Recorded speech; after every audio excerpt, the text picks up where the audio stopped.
Electrostatic shielding. Electrostatic shielding is the phenomena of protecting a certain region of space from external electric field. जैसा कि हमने अभी पढ़ा था कि जो कंडक्टर होता है उसके अंदर इलेक्ट्रिक फील्ड क्या होती है, ज़ीरो होती है. कोई भी इलेक्ट्रिक फील्ड उसके अंदर नहीं होगी. जितना भी बाहर से अप्लाई कर लो अंदर इलेक्ट्रिक फील्ड ज़ीरो ही रहेगी. चार्जेस की भी बात हमने की थी. चार्जेस कहाँ रहेंगे, सिर्फ उसके सरफेस पर रहेंगे. इसका मतलब कंडक्टर के अंदर हमेशा ही इलेक्ट्रिक फील्ड ज़ीरो होगी. अब मान लो हमारे पास कोई ऑब्जेक्ट है जो हम चाहते हैं कि इलेक्ट्रिक फील्ड से दूर रहे, तो हम क्या करेंगे, उसको किसी कंडक्टर के अंदर रख देंगे और कंडक्टर को कर देंगे बंद. तो क्या होगा, बाहर कितनी भी इलेक्ट्रिक फील्ड हो उसके अंदर इलेक्ट्रिक फील्ड नहीं पहुंचेगी और उस चीज़ को हम इलेक्ट्रिक फील्ड से बचा लेंगे. तो इसी फिनोमिना को कहते हैं इलेक्ट्रोस्टैटिक शील्डिंग. इसी का एक बहुत अच्छा एग्जाम्पल भी है कि जब थंडरस्टॉर्म होता है, आसमानी बिजली कड़कती है, उस वक्त आप कहाँ सेफ़ हैं, आप एक पेड़ के नीचे सेफ़ है या आप गाड़ी के अंदर सेफ़ है. तो सही जवाब क्या है कि आप गाड़ी के अंदर बिल्कुल सेफ़ है, बशर्ते आप गाड़ी को पूरी तरह से बंद करके रखें. क्यों? क्योंकि गाड़ी जो है वो किसकी बनी है, मेटल यानी कंडक्टर की. अगर इलेक्ट्रिक फील्ड उस पर आता भी है, बिजली उस पर गिरती भी है, तो सिर्फ वो उसके बाहर रहेगी, उसके अंदर नहीं पहुंच सकती. और अंदर जो भी है आप बैठे हो तो आप बिल्कुल सेफ़ रहोगे, rather than under a tree. किसी पेड़ के नीचे खड़े होने से या ओपन में खड़े होने से ज़्यादा सेफ़ आप हो उस गाड़ी के अंदर. तो ये भी इसका एग्जाम्पल है. तो ये होता है इलेक्ट्रोस्टैटिक शील्डिंग. इसके बाद आता है कैपेसिटर. कैपेसिटर क्या है, कैपेसिटर क्या है, it is an arrangement for storing large amount of electric charge and hence electric energy in a small space. एक छोटे से स्पेस में बहुत ज़्यादा चार्ज को स्टोर करना या इलेक्ट्रिक एनर्जी को स्टोर करना जो है, वो जो अरेंजमेंट उसकी हम करते हैं उसको हम बोलते हैं कैपेसिटर. कैपेसिटर के बाद आती है हमारी कैपेसिटेंस. कैपेसिटेंस और कैपेसिटर में थोड़ा फ़र्क है, इसको आप ध्यान से समझ लेना. कैपेसिटर तो एक अरेंजमेंट है और कैपेसिटेंस क्या है, वो एक टर्म है, एक फिज़िकल क्वांटिटी है.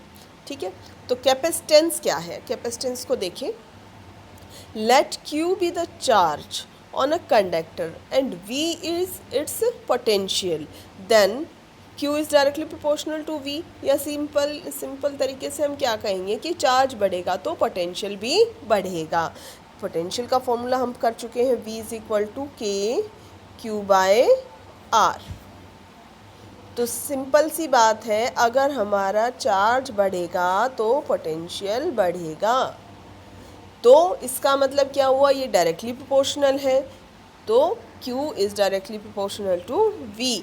तो इनका रेशो जो है वो क्या होगा, कांस्टेंट होगा. तो सिंपल सी बात है, Q/V जो रेशो है वो कांस्टेंट है और उसको बोल दिया है C, यानी कि capacitance.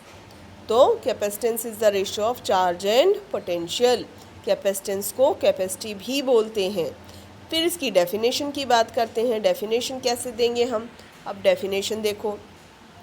Capacitance of a conductor is defined as the charge required to raise its potential through 1 unit. इसका मतलब क्या है कि कैपेसिटेंस को डिफाइन किया है इसने चार्ज से, कि अगर पोटेंशियल ये जो V है अगर 1 वोल्ट बढ़ाना हो, कितना है ये 1 वोल्ट. 1 वोल्ट बढ़ाने के लिए, 1 वोल्ट पोटेंशियल बढ़ाने के लिए जितना चार्ज हम देंगे वही चार्ज क्या है, उसकी कैपेसिटेंस है. क्लियर है सभी को. तो ये इसकी डेफिनेशन हमें याद करनी है. Capacitance of a conductor is defined as the charge required to raise its potential through 1 unit. ये डेफिनेशन किसकी है, कैपेसिटेंस की. कैसी क्वांटिटी है, स्केलर या वेक्टर. ऑब्वियसली पोटेंशियल कैसी क्वांटिटी थी, स्केलर. तो कैपेसिटेंस भी कैसी क्वांटिटी होगी, स्केलर. देखो, चार्ज, पोटेंशियल और कैपेसिटेंस तीनों ही स्केलर क्वांटिटी हैं. 2 स्केलर क्वांटिटी मिलेंगी तो जो उनसे मिलकर बनेगी वो भी एक स्केलर क्वांटिटी ही होगी. इसके बाद इसका डायमेंशन फार्मूला आता है. हमें पता है डायमेंशन फार्मूला कैसे निकालते हैं. जो भी फार्मूला है उसी को यूज़ करेंगे तो डायमेंशन फार्मूला आ जाएगा. जैसे कैपेसिटेंस जो है उसका फार्मूला क्या है, Q/V. अब चार्ज बाय पोटेंशियल। पोटेंशियल का अगर हमें डायरेक्ट डायमेंशन फॉर्मूला पता है तो हम उसको यूज़ कर सकते हैं, अदरवाइज क्या करेंगे, पोटेंशियल क्या होता है, work done per unit charge, उस फॉर्मूले को ले लेंगे, क्योंकि वर्क डन की तो सभी को पता होता है डायमेंशन फॉर्मूला, तो यहाँ पर वर्क डन की हेल्प से निकाला है। तो पोटेंशियल की जगह जैसे ही वर्क डन लिखेंगे तो ये हो जाएगा Q²/W। Q क्या है, चार्ज। चार्ज का डायमेंशन फॉर्मूला क्या होता है, AT। A stands for ampere, T stands for time. Very good. Q² है तो A² और T² हो गया। वर्क डन का डायमेंशन फॉर्मूला क्या होता है, M1 L2 T-2, और इस पूरे को सॉल्व करेंगे तो ये आ जाएगा M-1 L-2 T⁴ and A2। ये इसकी डायमेंशन फॉर्मूला हो गया। SI यूनिट क्या है, फेरेट। इम्पॉर्टेंट है, सबको याद होनी चाहिए, कैपेसिटेंस की SI यूनिट क्या है, farad. And 1 farad is equal to 1 coulomb per volt.